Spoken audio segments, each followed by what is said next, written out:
Hello વિદ્યાર્થી મિત્રો, કેમ છે? મજામાં? ચાલો, હવે આપણે ધોરણ 10 ની અંદર ગણિત ચેપ્ટર નંબર 8.1 વિષયની ચર્ચા કરી રહ્યા હતા. એ ચર્ચામાં આજે આપણે આગળ વધીએ છીએ.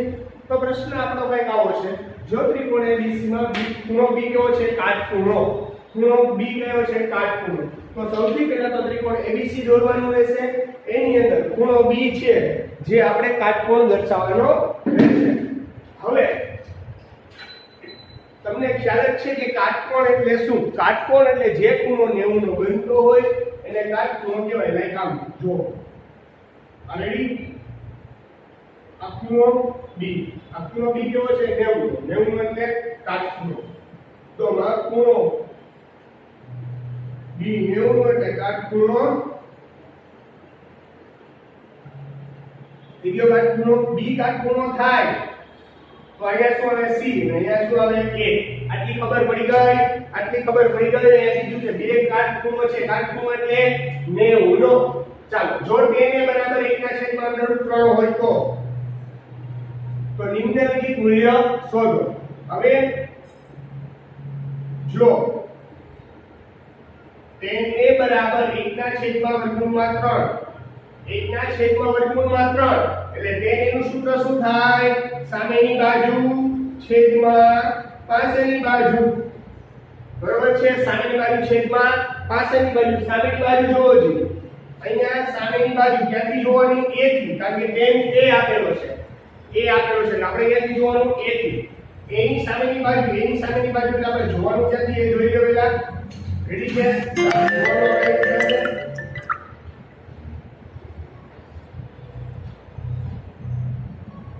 રેડી?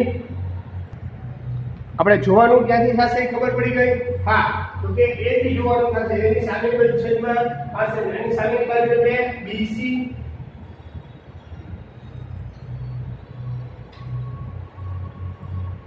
અને પાસેની બાજુ એટલે AB. રેડી? BC ના છેદમાં AB. હવે જો tan BC ના છેદમાં AB એટલે BC શું હતા આપણી પાસે? એ જોઈ લેવાનું. સામેની બાજુ હતી 1 અને પાસેની બાજુ AB એટલે વર્ગમૂળમાં 3. રેડી છે? કમ્પ્લીટ થઈ ગઈ વસ્તુ. ચાલો, અહીંયા શું છે? કર્ણનો વર્ગ. હવે શું છે? કાટખૂણો હોય તો નિમ્નલિખિત મૂલ્ય શોધો. અમને નિમ્નલિખિત મૂલ્ય શોધવાનું હોય તો tan છે તો sin ગોતવાનું, cos ગોતવાનું, બંને ગોતવાનું હોય. હા, તો sin A અને cos C બંને ગોતવાનું થાય. જો બંને ગોતવાનું થાય તો સૌપ્રથમ તો આપણે ત્રીજી બાજુ મેળવવી અગત્યની છે. ત્રીજી બાજુ એટલે કારણ કે sin જોતું હોય તો સામેની બાજુ છેદમાં કર્ણ એનું સૂત્ર થાય. એનું સૂત્ર સામેની બાજુ છેદમાં કર્ણ એવું થાય છે. તો જો આનું મૂલ્ય જોતું હોય તો આપણે આનું મૂલ્ય મેળવવું પડે. તો હવે શું કરવું પડે? ત્રીજા મૂલ્ય મેળવવું તો પાયથાગોરસના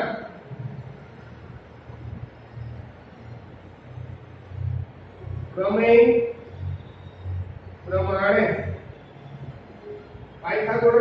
પ્રમાણે પાયથાગોરસનો પ્રમેય શું કહેતો હતો? કર્ણનો વર્ગ એટલે AC નો વર્ગ બાકીની બાજુ એટલે AB નો વર્ગ પ્લસ BC નો વર્ગ. કર્ણનો વર્ગ બાકીની બાજુના વર્ગોના સરવાળા બરાબર થાય. AC નો વર્ગ AB નો વર્ગ એટલે વર્ગમૂળમાં 3 આખાનો વર્ગ, આ 1 નો વર્ગ, વર્ગમૂળમાં 3 નો વર્ગ. ખાલી 3 થઈ જાય કારણ કે વર્ગમૂળ નીકળી જાય. વર્ગ લગાડો એટલે 1 નો વર્ગ 1, 3 ને 1 4. આ AC નો વર્ગ બરાબર શું મળ્યો આપણને? 4. AC ના વર્ગ બરાબર આપણને શું મળે છે? 4. AC ના વર્ગ બરાબર 3 ને 1 આપણને મળે છે 4. આપણે શું જોતું હોય? ખાલી AC. જો અહીંયા AC ના વર્ગ બરાબર શું મળે છે? 4. હવે AC ના વર્ગનું વર્ગમૂળ કાઢો એટલે AC નું વર્ગમૂળ AC નીકળે અને 4 નું વર્ગમૂળ નીકળી જાય 2. હવે ને 2 નો વર્ગ 4 તો 4 નું વર્ગમૂળ શું નીકળે? 2. તો હવે AC નું વેલ્યુ શું મળી આપણને? 2. ઉતરે છે મગજમાં. આ AC ની કિંમત શું મળી ગઈ આપણને? 2. હવે આ આપણો સ્વાધ્યાય 8.1 નો અગત્યનો દાખલો છે તો ધ્યાન રાખવું. AC મળી ગયા 2. હવે તમારે શું જોઈ છે? જો કોની કિંમત પેલા બધાની મેળવી. અહીંયા sin A cos C અને cos A અને sin C આનું મૂલ્ય મેળવવાનું છે. પહેલા તો sin A સૂત્ર શું થાય? સામેની બાજુ છેદમાં કર્ણ A થી સામેની બાજુ એટલે BC અને કર્ણ તો ફિક્સ છે AC રેડી છે એકદમ. ચાલો sin એ સામેની બાજુ છેદમાં કર્ણ a થી જોવાનું, a ની સામેની બાજુ એટલે BC અને કર્ણ એટલે AC. BC એટલે જવાબ થાય 1/2. રેડી છે. sin એ હવે cos a છેદમાં પાસેની બાજુ છેદમાં કર્ણ. પાસેની બાજુ શું છે ત્યાંથી જોવાનું છોકરાઓ, a થી એની પાસેની બાજુ એટલે AB અને કર્ણ તો કોઈ દિવસ બદલે નહીં, તો કર્ણ શું થઈ જાય AC. રેડી છે. ચાલો કિંમત મૂકો. AB ની કિંમત વર્ગમૂળમાં 3 અને AC ની કિંમત ખાલી 2 વર્ગમૂળમાં 3 છેદમાં 2 એનો જવાબ. હવે sin C sin નું સૂત્ર શું થાય છોકરાઓ? સામેની બાજુ છેદમાં કર્ણ. સૂત્ર કોઈથી બદલવાનું નથી, પણ આપણે ક્યાંથી જોવાનું એ મહત્વનું છે. જો આપણે a ની જગ્યાએ શું આપેલું છે C, તો આપણે ક્યાંથી જોવું પડશે? C થી. સમજાઈ ગઈ મારી વસ્તુ? C ની સામેની બાજુ એટલે AB. રેડી? AB ના છેદમાં કર્ણ કયો હતો? કર્ણ કોઈ દિવસ બદલે નહીં, એટલે વર્ગમૂળમાં 3 ના છેદમાં 2. ચાલો cos C નું સૂત્ર કોઈથી બદલે નહીં, પણ કર્ણના છેદમાં પાસેની બાજુ છેદમાં કર્ણ. હવે પાસેની બાજુ એટલે ક્યાંથી જોવાનું? C ની પાસેની બાજુ એટલે BC અને કર્ણ એટલે AC. રેડી? હવે કર્ણ AC હતું એટલે કર્ણ એટલે 2 બરાબર છેદમાં 2 અને પાસેની બાજુ C થી પાસેની બાજુ એટલે બોલો C ની પાસેની બાજુ એટલે BC. BC ની કિંમત હતું 1. રેડી? આ બધાની કિંમત મળી ગઈ. હવે આ નિમ્નલિખિત મૂલ્ય ગોતવાના છે, એટલે આપેલા જે મૂલ્ય છે એનું મૂલ્ય મેળવવાનું છે. આટલું રેડી થઈ ગયું? આમાં કોઈને કઈ ક્વેરી, કઈ ડાઉટ, કઈ નથી સમજાતું કે નથી ખબર પડતી એવો કાંઈ પણ પ્રશ્ન હોય તો તમે મને પૂછી શકો છો. રેડી? ચાલો બાજુમાં હું તમને આનું મૂલ્ય ગોતતા શીખવાડું છું. ચાલો અહીંયા પહેલાનો દાખલો આપણે ઉદાહરણ જોઈએ. 1 અહીંયા શું આપ્યું છે? sin a into cos c plus cos a into sin c. Ready? આનું મૂલ્ય આપણે મેળવવાનું થાય છે. ચાલો sin a ની કિંમત શું છે જોઈએ. sin a ની કિંમત છે 1/2. આ કિંમત મૂકી 1/2 ડોટ એમ. cos c ની કિંમત શું છે? 1/2 વચ્ચે પ્લસ cos a ની કિંમત શું છે? વર્ગમૂળમાં 3/2 ડોટ sin c ની કિંમત શું છે? વર્ગમૂળમાં 3/2. રેડી? ચાલો આનું સાદું રૂપ આપો. પહેલા ગુણાકારના સંબંધમાં છે ગુણાકાર કરવો ફરજિયાત છે. જો અહીંયા વચ્ચે પ્લસની નિશાની હોત તો આપણે લસા લે, પ્લસ કે માઈનસ ની નિશાની હોત તો લસા લેવામાં આવત, પણ ગુણાકારની નિશાની છે એટલે ડાયરેક્ટ ગુણાકાર થઈ જાય. 1 * 1 અને 2 * 2. રેડી છે? રેડી? સોરી 2 * 2 એટલે 1 * 1 અને 2 * 2 એટલે 4. વચ્ચે પ્લસની નિશાની. હવે આ બેનો ગુણાકાર થાય તો હું તમને કહું વર્ગમૂળમાં 3 એટલે શું થાય? વર્ગમૂળમાં 9. આ વર્ગમૂળમાં છે, વર્ગમૂળમાંથી કાઢવો હોય તો વર્ગમૂળ તો 9 નું વર્ગમૂળ શું નીકળે? 3. તો આ બંનેનો ગુણાકાર કરો તો ડાયરેક્ટ 3 લખી શકું. હા. અને 2 નો ગુણાકાર 2 * 2 એટલે 4. રેડી છે? એકદમ ક્લિયર થઈ ગઈ વસ્તુ? કમ્પ્લીટ. ચાલો હવે જો આ બેની અંદર શું થાય? આ બેની અંદર શું થાય? એ બેની અંદર થાય લસા, કારણ કે વચ્ચે પ્લસની નિશાની છે, અંશ અને છેદ છે. બેનો લસા શું નીકળે? 4. છેદ સમાન હોય એટલે લસા એકવાર લખી નાખવાનો, લસા નીચેથી નીકળે યાદ રાખવાનું. રેડી? લસા બેને છેદ સમાન એટલે નીચે એકવાર 3 ને ઉપર 3 ને 4 4 * 4. તો આપણે અહીંયા પહેલાનું મૂલ્ય શું મળે? ખાલી 1. તો અહીંયા sin a cos c અને cos a sin c મૂલ્ય શું મળે? 1. આપેલું મૂલ્ય મળી ગયું આપણને. રેડી? ક્લિયર થઈ ગઈ વસ્તુ? હવે આપણે વાત કરવાની છે બીજા મૂલ્યની. બીજોનો ક્વેશ્ચન આવો હતો કે cos a cos c sin a sin c.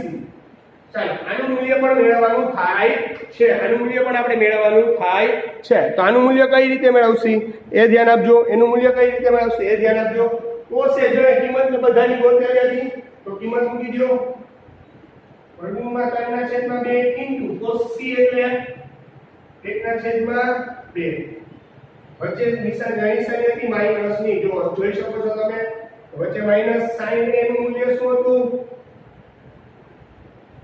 અને sin c નું મૂલ્ય રેડી આ બેનો ગુણાકાર કરો જી બેનો ગુણાકાર કરો તો √3 2 ગુણ્યા 2 એટલે 4 માઈનસ છેદના ગુણાકાર એટલે 2 4 અને વર્ગમૂળમાં 3 અહીંયા જો આ મૂલ્ય પ્લસ છે આ મૂલ્ય માઈનસ છે બે કટ થઈ જાય જવાબ શું આવે આપણો 0 જવાબ શું આવે આપણો 0 તો cos a cos c sin a sin c બરાબર 0 બેનું મૂલ્ય શું આવે 0 રેડી એકદમ ક્લિયર થઈ ગઈ વસ્તુ હવે કોઈને કઈ ડાઉટ કઈ પ્રશ્ન કઈ ક્વેરી કઈ ન ખબર પડતી હોય ન સમજાતું હોય ન આવડતું હોય તો તમે મને પૂછી શકો છો આરામથી દાખલો થઈ જાય એમ છે સમજી વિચારીને કરવો રેડી અને પછી હું હજી એક દાખલો શીખવાડું છું આના જેવો જેથી તમારી મનમાં રહેલી પ્રશ્નોનું નિવારણ થઈ શકે ઓકે ચાલો વિદ્યાર્થી મિત્રો હવે આપણે સ્વાધ્યાય 8.1 માં રહેલો નવો દાખલો જોઈ ગયા હવે આપણે 10મા દાખલાની અગત્યનો છે ધ્યાન રાખજો ચર્ચા કરીશું અહીં સૌપ્રથમ ખૂણો PQR માં ત્રિકોણ PQR તો સૌપ્રથમ તો આપણે શું દોરવું પડે ત્રિકોણ કીધું છે પ્રમાણે ખૂણો ત્રિકોણ PQR દોર્યો આ P Q ને R એમાં QR ખૂણો કાટખૂણો છે એટલે ખૂણો Q છે એ કાટખૂણો એટલે 90 નો હોય આ ખૂણો Q કાટખૂણો છે તો PQ અને અહીંયા શું છે R રેડી છે અહીંયા PQ નું માપ આપેલું છે જો PQ બરાબર 5 સેન્ટીમીટર તો એ લખવું પડે અહીં ખૂણો Q 90 અંશ બરાબર કાટખૂણો છે અને PR શું છે PR કર્ણ છે ને કર્ણ રેડી ચાલો અહીંયા શું છે Q કાટખૂણો છે ધ્યાન આપજો Q શું છે કાટખૂણો છે હવે આપણે કીધું છે PQ બરાબર 5 હવે તમને યાદ હોય કે આપણે પાયથાગોરસનો નિયમ તો જ ઉપયોગ કરી શકીએ જો આપણી પાસે બે બાજુનું મૂલ્ય હોય અહીંયા આપણી પાસે માત્ર ને માત્ર PQ નું મૂલ્ય છે QR નું કે PR નું મૂલ્ય નથી પણ અહીંયા એક ટોપિક આપેલો છે જો PR QR બરાબર 25 થાય શું કીધું છે કે PR QR બરાબર 25 થાય આમાંથી કોઈ પણ એકને મારે કરતા બનાવી લેવો હોય સમજી લો કે મારે PR જોઈ છે તો QR ને તો QR જોતો હોય તો PR ને ઓલી બાજુ મોકલી દો તો જવાબ આવે બેમાંથી એક પદને ઓલી બાજુ મોકલી દેવાય કે QR ને ઓલી બાજુ મોકલી દો તો PR બરાબર શું થઈ જાય 25 QR જો આપેલાનું આ બીજાનું મૂલ્ય મળ્યું ને આપેલાનું મૂલ્ય કેમ ખબર પડી કેમ સમજાય છે ખબર પડી ગઈ ક્લિયર થઈ ગઈ વસ્તુ આ શું પેલાનું મૂલ્ય મળે પેલાનું અને આ કેટલાનું મૂલ્ય મળે બીજાનું રેડી બંનેના મૂલ્ય મળી ગયા આ તો પાયથાગોરસના નિયમ પ્રમાણે લખાય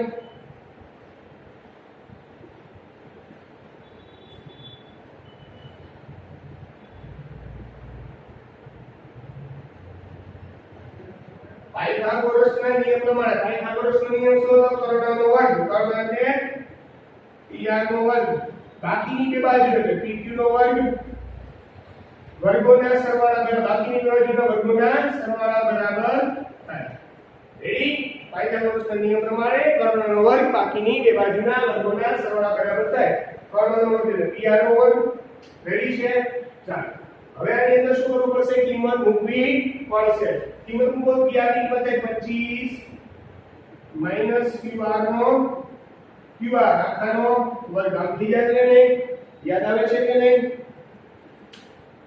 રેડી થઈ ગઈ ક્લિયર થઈ ગઈ વસ્તુ ચાલો PQ નો વર્ગ એટલે 5 નો વર્ગ પ્લસ QR નો વર્ગ એમනම් કારણ કે એ તો આપણે ગોતવાનો છે ચાલો આનું સાદુરૂપ આપવું પડશે સાદુરૂપ અહીંયા બાજુમાં આપું છું ધ્યાન આપી લેજો આ આખા કૌંસ ઉપર વર્ગ છે તમને હવે યાદ જ છે કે આખા કૌંસ ઉપર વર્ગ હોય તો કયું સૂત્ર લાગે એનો આખા a² - 2ab + b નો વર્ગ આ સૂત્રથી આપણે કોઈ પણ સાદુરૂપ આપી શકાય જો આખા કૌંસના વર્ગ ઉપર હોય તો છે રેડી ક્લિયર થઈ ગઈ વસ્તુ તો આખા કૌંસ ઉપર વર્ગ છે તો આ સૂત્ર મૂકવું પડે આ સૂત્ર પ્રમાણે a નો વર્ગ આ a નો વર્ગ - 2ab + b નો વર્ગ a નો વર્ગ એટલે 25 a નો અહીંયા a નો વર્ગ લગાવ a ની જગ્યાએ 25 થાય 25 નો વર્ગ વચ્ચે માઈનસ 2ab 2 a ની જગ્યાએ શું હતા 25 2ab b ની જગ્યાએ શું હતા qr પ્લસ b નો વર્ગ એટલે શું છે qr નો વર્ગ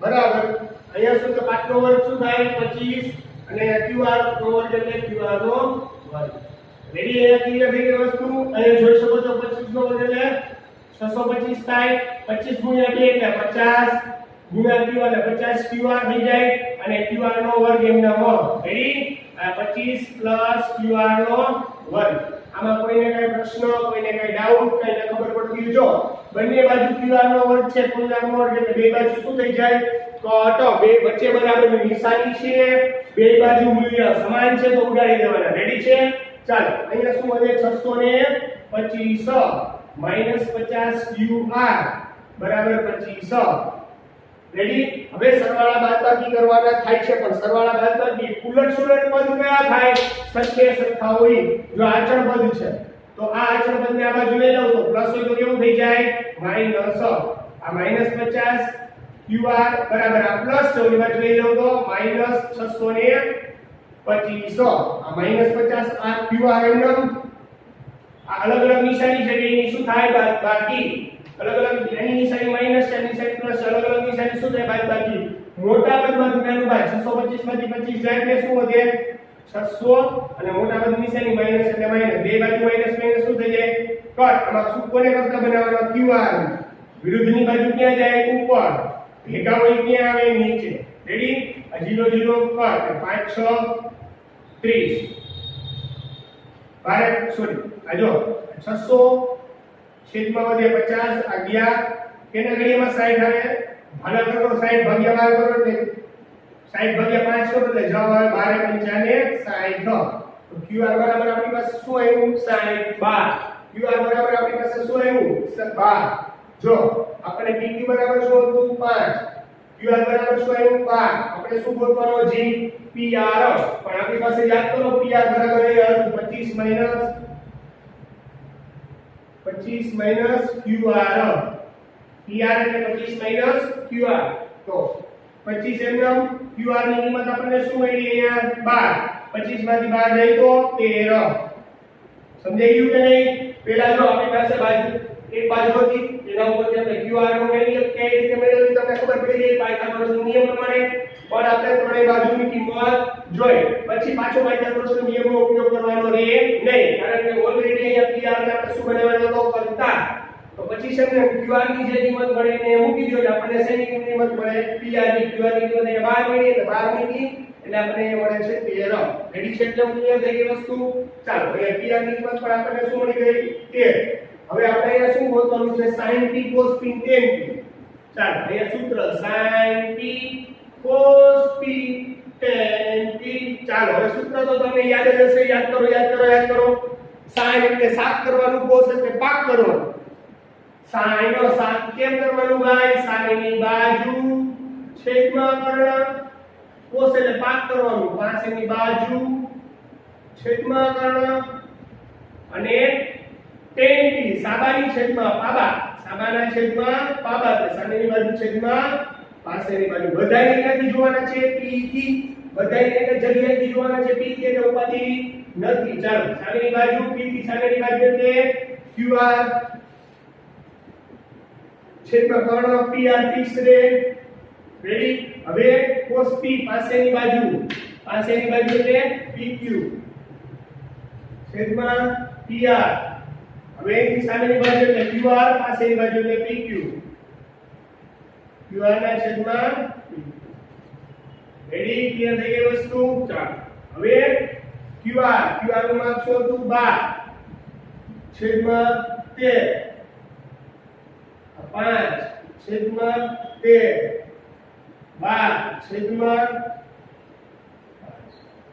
રેડી જો જોઈને જ કિંમત મૂકી છે કાઈ કરેલું નથી વિષય આ સાથે આપણે અહીંયા ચેપ્ટર 8.1 સ્વાધ્યાય 8.1 નો આ 10મો દાખલો પૂર્ણ થાય છે સાથે સાથે આજનો લેક્ચર પણ આપણે અહીંયા વિરામ કરીશું પણ આ લેક્ચર પૂરો થતા પહેલા તમારે સૂત્ર પાકા કરવા અગત્યના છે જો તમને સૂત્ર નહીં આવડતા હોય તો આમાંનો એક પણ દાખલો તમને આવડવો શક્ય નથી એટલે મહેરબાની કરી સૌથી પહેલા સૂત્ર પાકા કરો મારા પહેલેથી લેક્ચર જોવો એટલે તમને આમાં કાંઈ પણ ક્વેરી રહેશે નહીં.